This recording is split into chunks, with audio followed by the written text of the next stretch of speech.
There's news in the NFL today, and it's time to break it down in the only way we know how. Hot Route style, with our spin on football headlines with a mix of frozen tundras, neck rolls, and grass-stained jersey.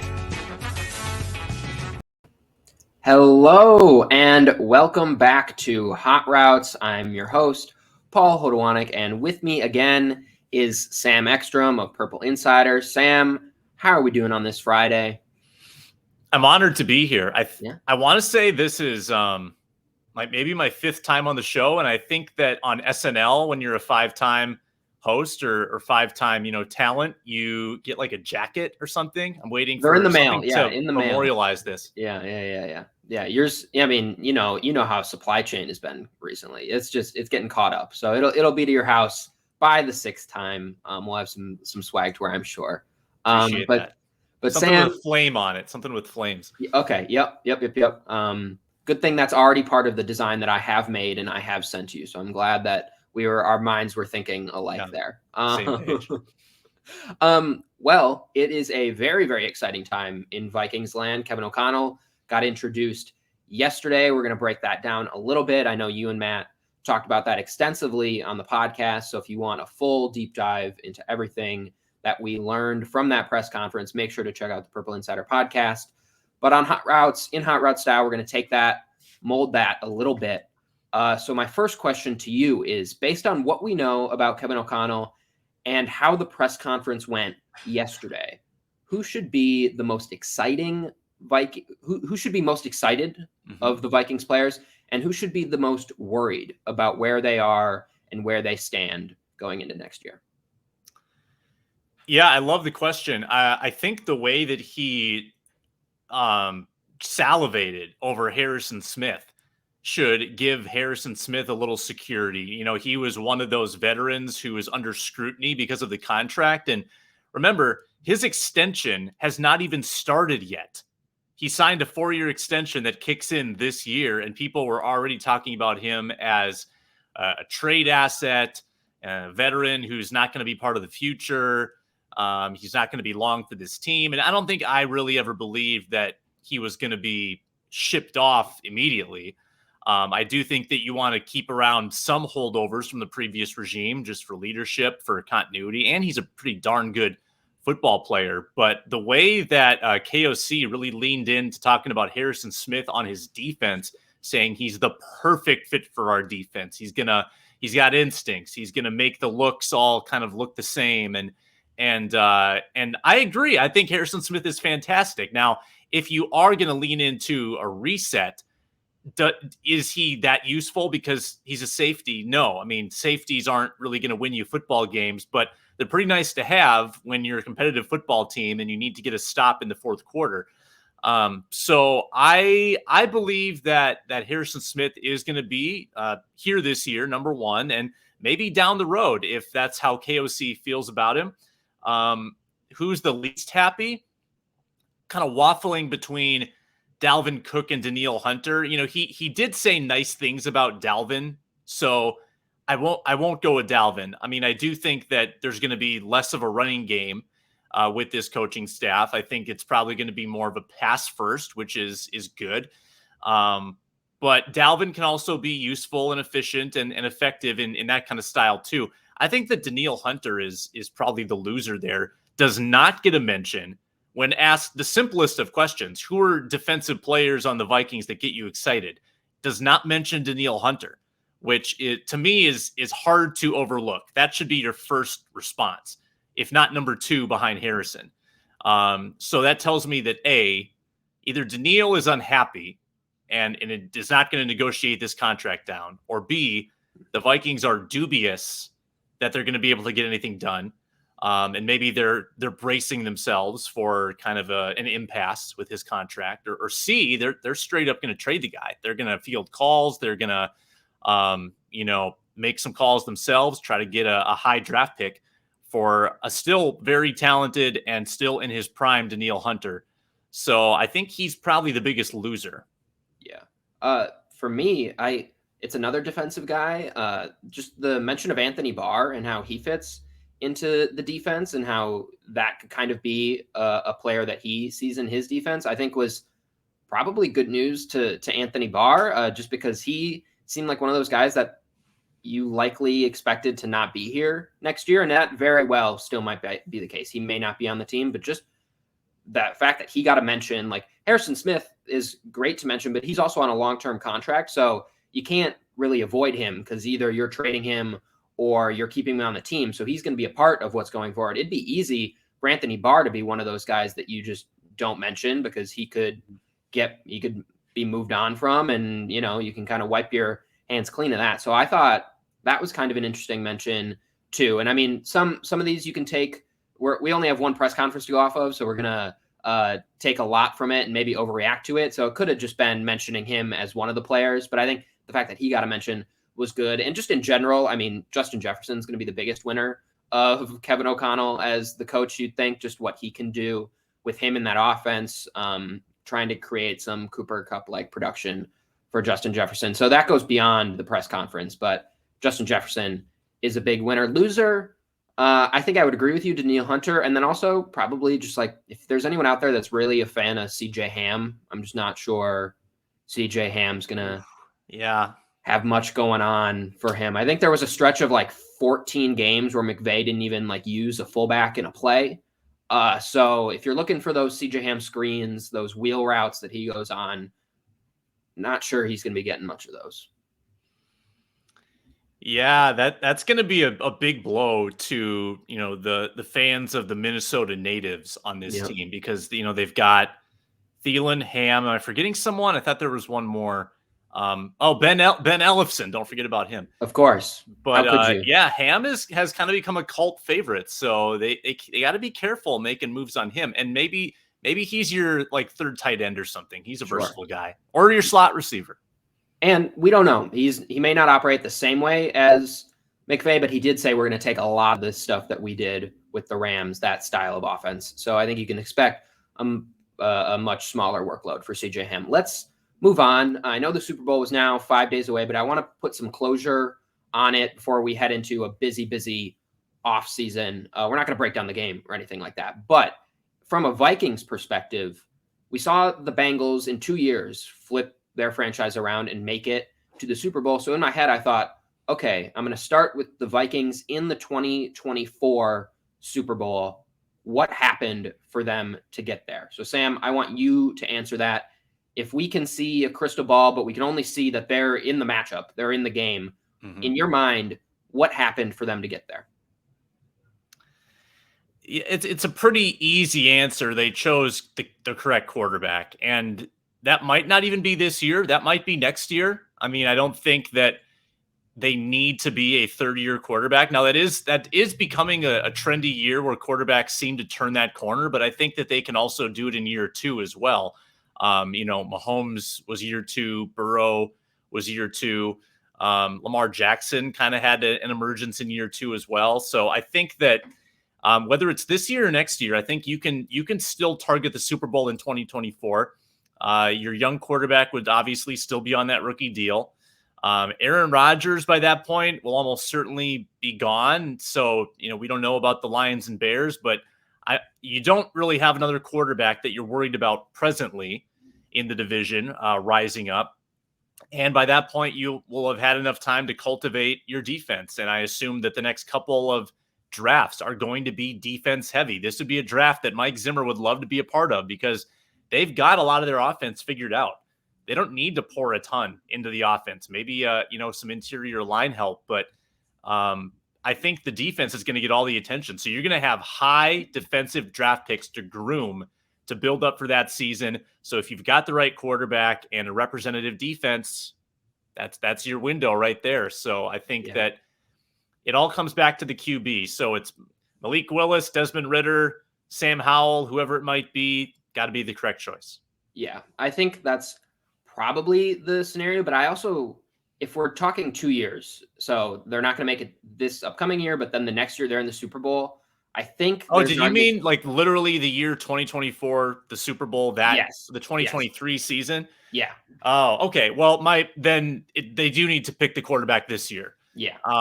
Not, Because I don't no think, rookie I don't think a quarterback has ever rookie, made the Super Bowl. So rookie's not going to get there. But yeah. all right. Otherwise, everything else I said, I stand by.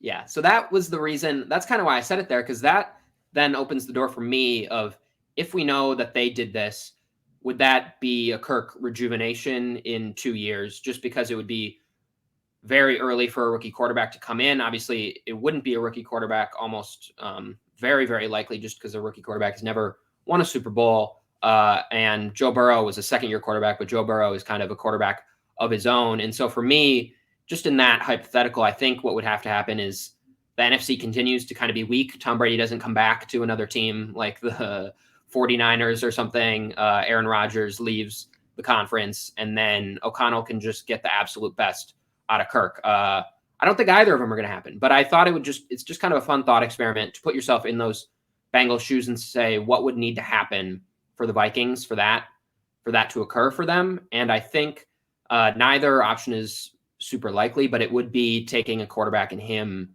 just taking off is, I think, probably the best case scenario. But I think there is an argument to be made if that was the case. It could be a Kirk sort of renaissance with O'Connell, him unlocking a Stafford-like situation. Then you hit on a cornerback in the draft. You hit on an edge rusher in the draft, and you figure it out. But again, don't think it's going to happen. Yeah, that would mean they extend him, and that would mean that I'm questioning the judgment immediately of this GM and coach, and that would mean that all their other decisions I'm also going to question. So I don't see that being the path, but crazier things have happened. Sure. Let's expand a little bit more to just general NFL. I think when Joe Burrow lost the Super Bowl, it was quick to say, oh, he'll be back. And I think likely he may be back at some point. His career's likely going to go on for a really long time. And there's probably a chance one of those years they get back. But I think we kind of do that every year. Oh, they'll get back. And then Jared Goff is getting back. They never get back, Sam. They never get back. So I want to know the best young quarterback who is never going to win a Super Bowl.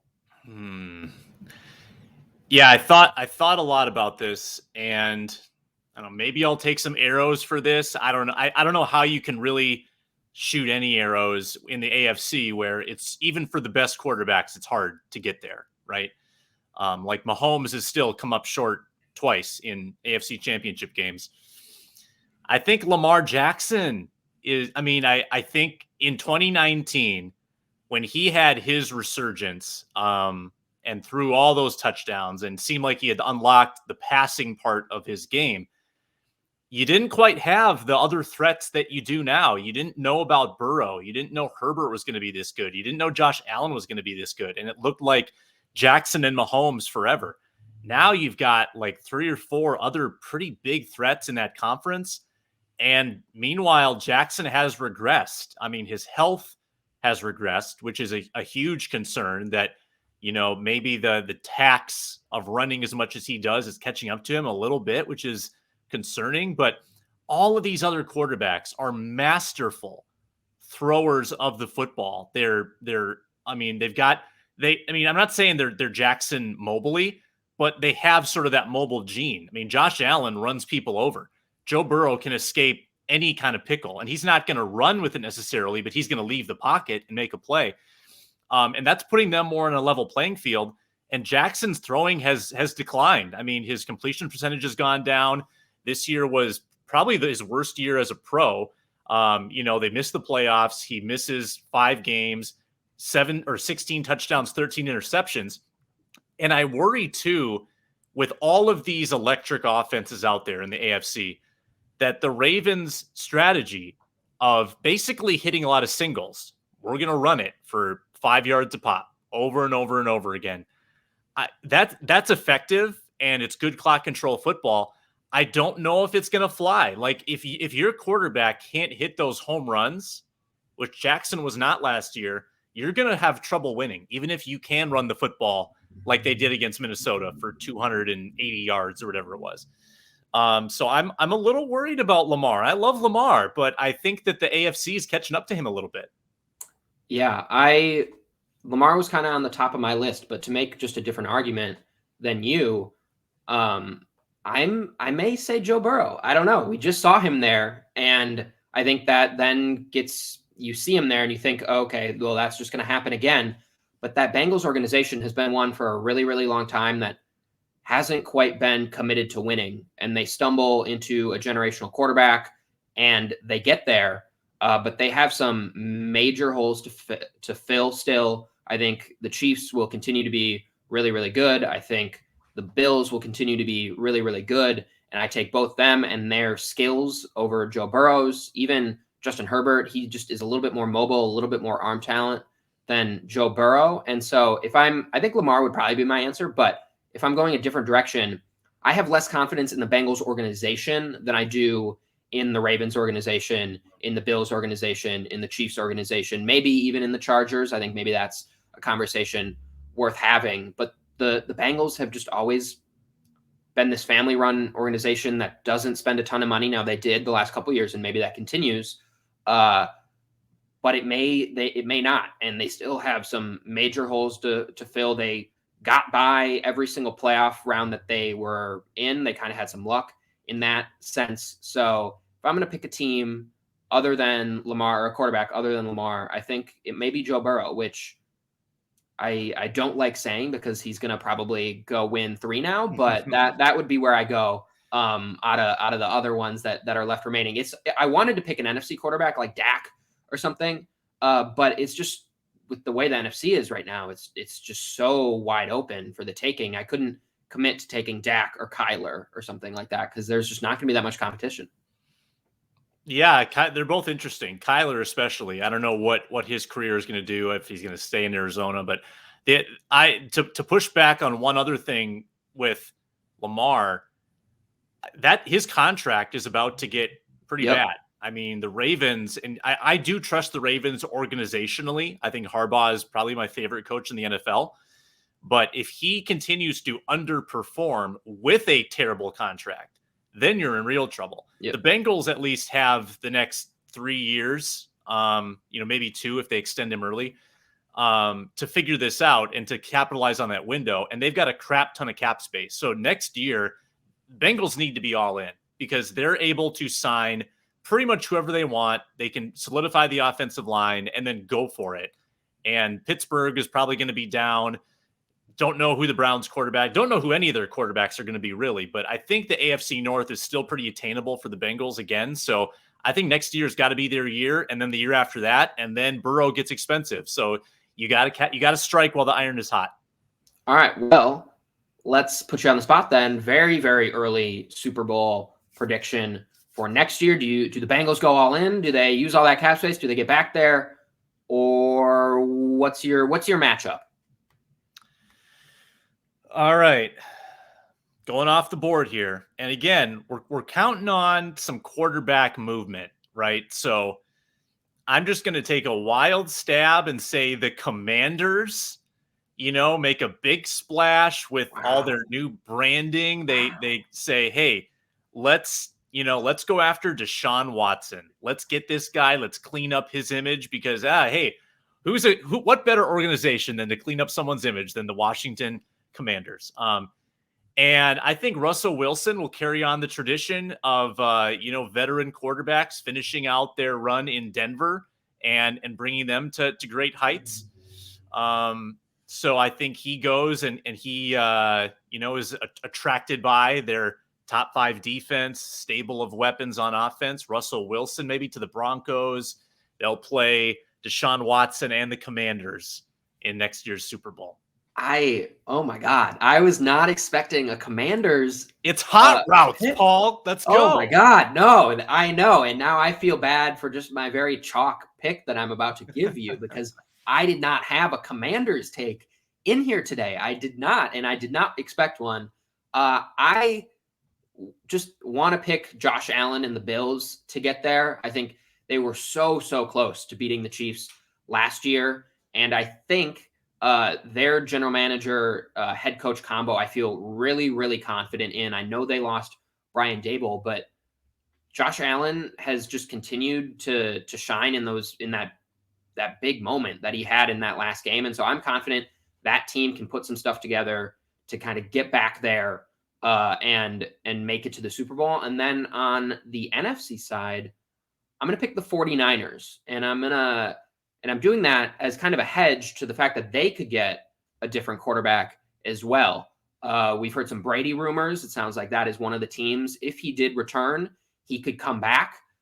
Brady in a Kyle Shanahan system, I would like to see it. I think it would be awesome.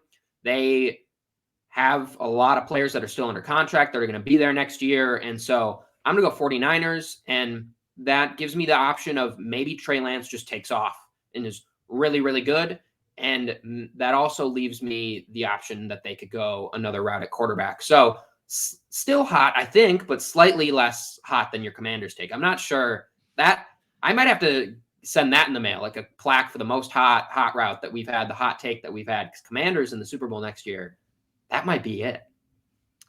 Yeah, it's all about the quarterback. I mean, you couldn't really have had a hotter take than thinking the Bengals would make it this year either. Yeah. So I also, am I wrong in thinking that if Brady came back, the Bucs would still own his rights, or is his contract up? I think they'd have to give him a little bit of something, but if Brady said that's the only team I want to go to, I don't know. Maybe you send him a couple picks, nothing crazy. But yes, I believe he still has his rights. Got it. All right, Sam. Well, I'm going to be recovering until you're here next time. You're going to have your jacket. Plaque's going to be in the mail. Like we're going to be all decked out. There's going to be we're going to have to hang it behind you somewhere, something. But Sam, let me just, good for me. But behind me, we're getting a fireplace in a couple months. So maybe I'll relocate. So I'm in front of the fire during hot routes, wearing the jacket. Yes. Maybe a little glass of brandy. Yeah. Class it up. All right. Yeah, no, I love it. And Perfect. We will get you on, you and Matt, throughout the off season. Excited to dig into some draft stuff, into the off season stuff, because it's going to be a fun ride. And they have their coach, they have their GM, everyone's introduced, and it's game time. So we're going to have fun here on YouTube over the next several months. Sam, thank you for joining me today. Appreciate it.